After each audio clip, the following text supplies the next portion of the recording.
Hi everyone, this is Prasha here, and welcome to this week's Facebook Live training. I have some lighting issues in this room, but I'll fix them later. So I just wanted to come in here and chat with you for a few minutes and talk about this big question. Are you a procrastinator or a perfectionist? This is so important that we discuss this topic because I hear all the time women say, I'm a perfectionist, I'm a perfectionist, I'm a perfectionist, and that's why I don't get anything done.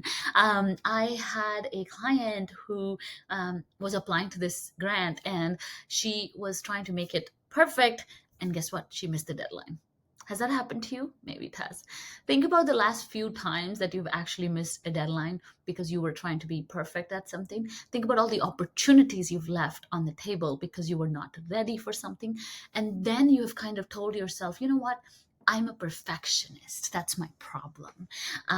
Or, of course, you say, I'm a procrastinator. Either way, none of them are serving you. And today I kind of want to show you how both of those things are the same thing. It's just how you're formatting it. And then I also want to share with you one way to overcome this hurdle that's holding you back. Like imagine, like if that person didn't have this perfectionist mindset or procrastination habit, then they would have been able to get the grant probably, right? Because I think our job in this world is not to expect a lot of rewards or to always get the rewards that we want, but our job is to do the work. You know, in Hindu culture, karma yoga is a very, very big thing. In fact, Gita is all about karma yoga, which means the yoga of action. And yoga is just discipline, right? So it means you are disciplined to take action.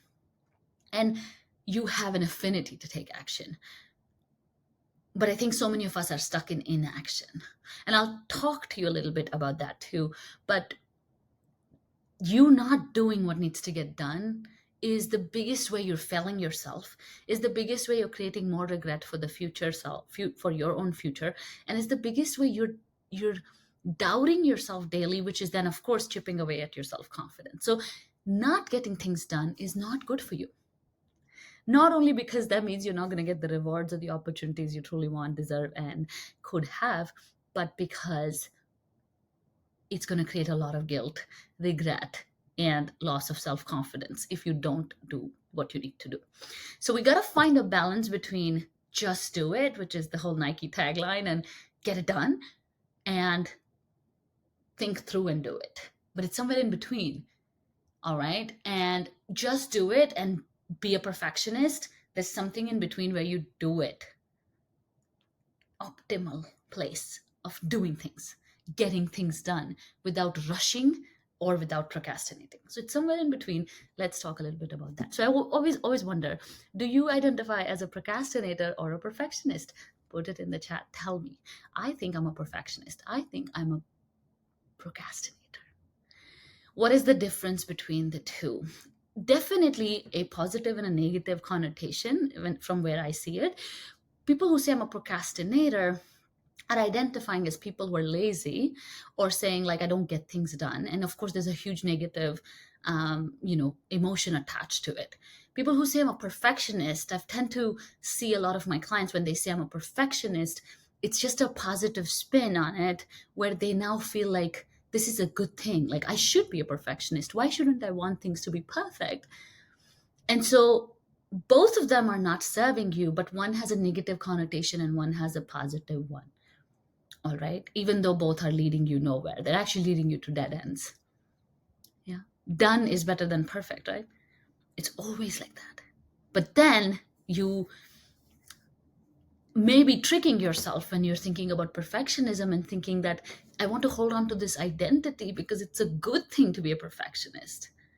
So it's kind of all twisted. So let's untangle some of that today. First, tell me what you identify as, maybe a procrastinator or a perfectionist.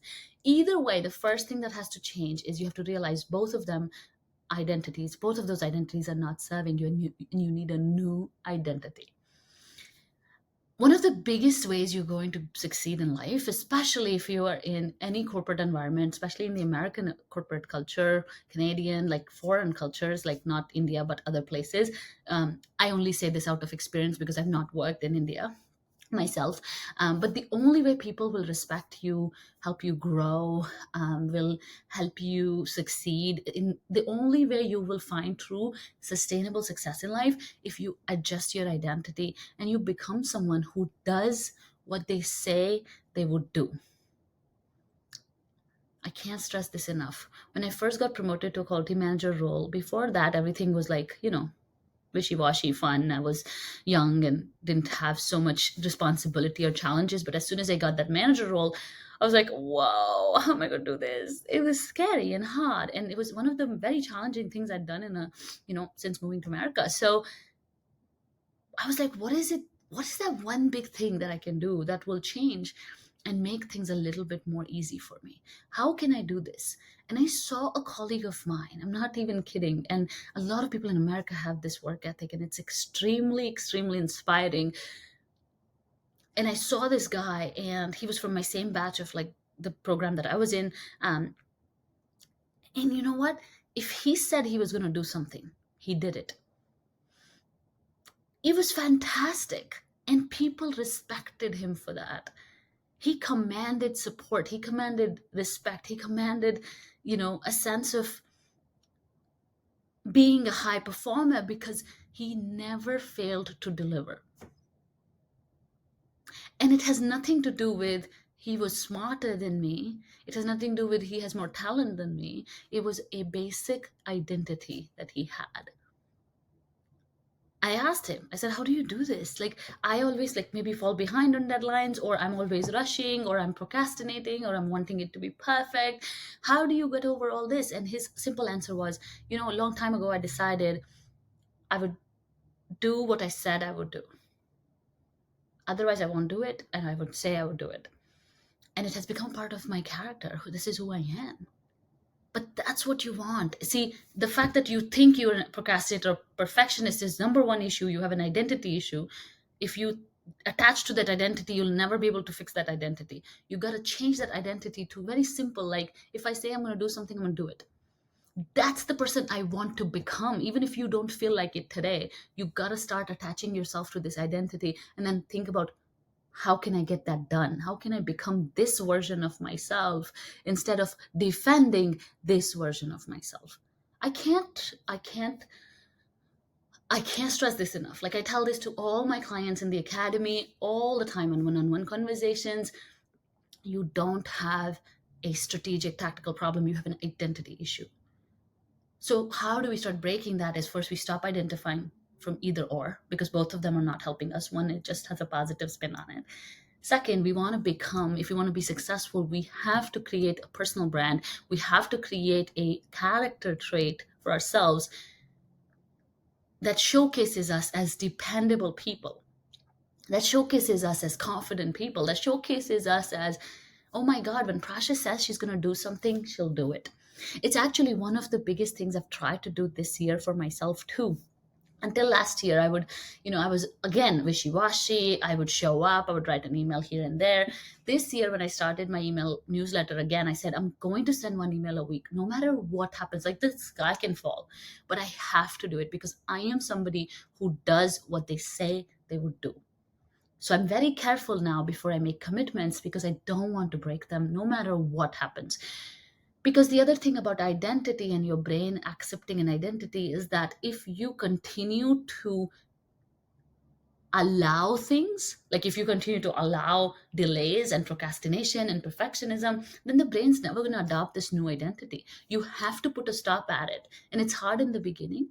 It's hard as you get started, but I promise you it is worth it. And it only took me a couple of weeks of like, no, Prasha, you can't procrastinate it. You have to do it. And you do it. And after a couple of weeks, it becomes a habit. I promise you. But go after this identity and act from that place of commitment to yourself. Because defending, I'm a procrastinator, I'm a perfectionist, defending that identity, you're the only one who's losing. So it's time to change it. So start with, I am somebody who gets things done, who does what they said they would do. That's the place you want to start at. All right. And then number two, what you also want to start doing is that you want to plan your tasks better. So a lot of people procrastinate or fall into the perfectionist trap is because they are not able to break down the tasks. They're not able to estimate how long it takes to do something. They're not able to lay out a plan to go from this point to this point. And that is the big problem. So you want to take your Sundays or your free time whenever you have a few hours, or 1 hour, 30 minutes, 15 minutes. I used to do it on Friday afternoons at work. I've also done this on Monday mornings at work. For my business, I would do it on the weekends. But it's just one instance, like 30 minutes of planning time. In fact, in the academy, we did this really cool exercise where we all planned our schedules. It was wonderful. And then everybody shared their calendars. And that supported these girls so much to not procrastinate. Planning is going to help you, but planning mindfully is going to help you. So, not overestimating and not underestimating, trying to get very close to what are the activities I need to do to get this done, and then you doing your best to get it done and learning from that week. If things didn't get done, what do I need to do next week? But always getting better and better at the estimation process of how long does it take to get things done. You are so caught up with this idea that because you're talented, like if you're talented, things are just going to happen. That's not true. That talent has nothing to do with it. Organization has so much to do with it. And please, now don't come to me and say, I'm not an organized person, Praj. Okay, then keep believing it. That's an identity that doesn't serve you. Who would you like to be instead? Oh, you know what? I would like to be an organized person. All right, so then this is the way to get started. Sit for 30 minutes and organize. How am I going to? This is the task that I procrastinate the most about.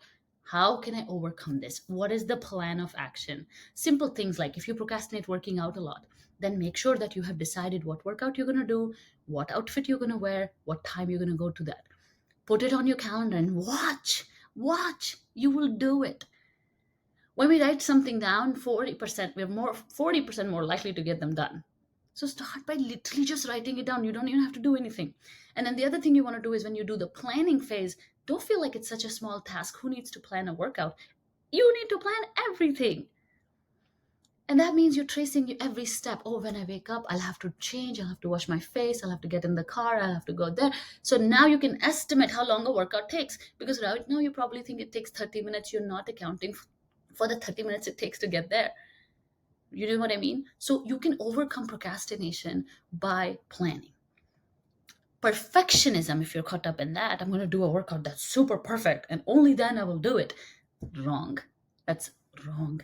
Perfectionism can be overcome by setting good goals. All right. So that means you want to define what perfect really means. That's why I say done is better than perfect, because for me, if I get it done, that's perfect. You see what I mean? But you're getting caught up in perfect and you're keeping it vague and open to interpretation. So even if things get done, you're not happy because you never defined what perfect really means. So sit and define it. Define it. Perfect means bare minimum, it should look like this. Perfect means bare minimum, it should look. I'll tell you, with these videos, with all these videos that I do on Instagram and here and everywhere, the only thing that qualifies as perfect for me is lighting. That's all I care about. If the lighting is okay, my face is visible, I am enunciating, that's all that matters. Perfect. But you have to define what that perfect means. If you keep looking at the video and saying something's wrong, it's not perfect, it's not perfect, it's not perfect, then it never gets done because you never defined it.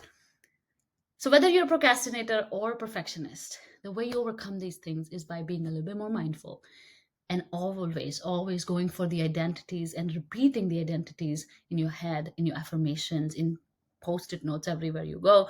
Is what is the identity you'd like instead? Defending your existing limiting identity is only holding you back. So stop saying it to the world. I'm a procrastinator, I'm a perfectionist. Nobody cares. It's holding you back from doing the things you really want to do.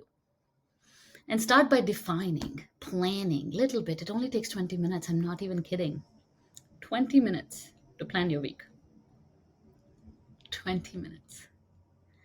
If you'd like to know more about these mindset shifts and how the Academy can support you in this journey of overcoming procrastination, overcoming perfectionism, then please send me a DM on Facebook or Instagram to get a link to my latest webinar, How to Finally Stop Self Doubt and Start Progressing Towards Your Biggest Goal. See, I'm not saying achieving, I'm saying progressing.